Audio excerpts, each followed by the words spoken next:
boy, they do sock it to you, those airlines. Well, the ING Hartford Marathon is just one day away, and now is the true test to see if you are not only physically ready, but are you mentally ready as well. Elite marathon runner and author Tom Holland is here. Good to see you, Tom. Great to see you. All right. Thanks for having me back. Let's talk about it. Hopefully you've been training. Hopefully you've been, resting the last week, right? What do the runners do today, tonight, and then tomorrow morning? Okay. First off, just relax. The hay's in the barn, as I say. So you've done your training. Don't go out for a run today, try to cram anything in. Just relax. It's a long race, and you want to be relaxed.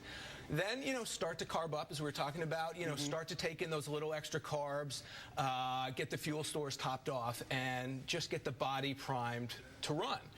And then start your mental training. I like to say, go back, and if you've kept a training log, go back and look at your training. We forget about what we've done. So people start to stress, and it's like, wait a minute, I've been training for 4 months for this. So go back and reread what you've done. If you start to read it and realize you've already done maybe a 20-mile run, a couple of 18s, a few 14s, you're going to feel better about yourself, and then you're going to go do a good job. And you're a triathlete. We forget. You train, and then all of a sudden you go, oh, I'm so not ready. And you go, wait a minute.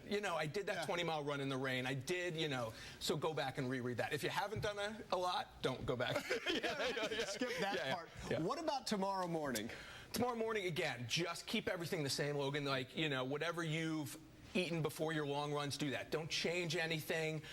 Get up early. Try to eat, I say, about an hour before, and so your stomach has time to settle. And again, start their self-talk statements. Start doing your little mental tape recorder of, I'm ready, I'm going to have a great race. Tomorrow's the party. People have trained so hard, have a great time.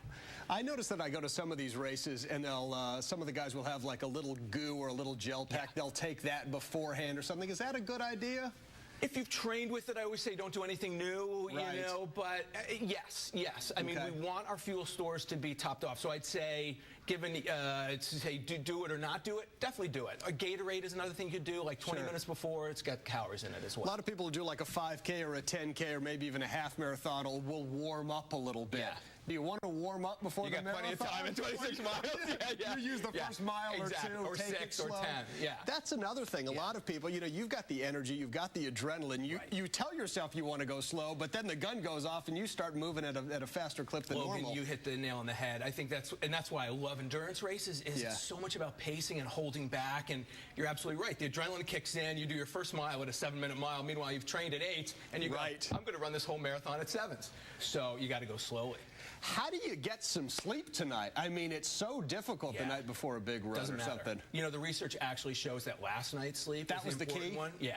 So, a lot of people don't sleep. And before a long race like an Ironman, you have to get up super early, so it doesn't matter. Don't worry about it. Don't stress about it. Just do the best you can. Don't have a drink tonight. Don't do any of that stuff. Probably drink some more water today and tonight, right? A little bit, but don't overdo it. There's something called hyponatremia, which is water intoxication. You take in too much. So add a little bit more fluids to your diet, but that's it today. Okay. Good to see you, Tom. We'll see you out there tomorrow. You're going to help us with the coverage. Starting it off at 7:55. It'll be terrific. Okay. We are going over to Doug Stewart now. Is that right? We're going to break. We're taking a break. We're going to get to Doug Stewart right after this.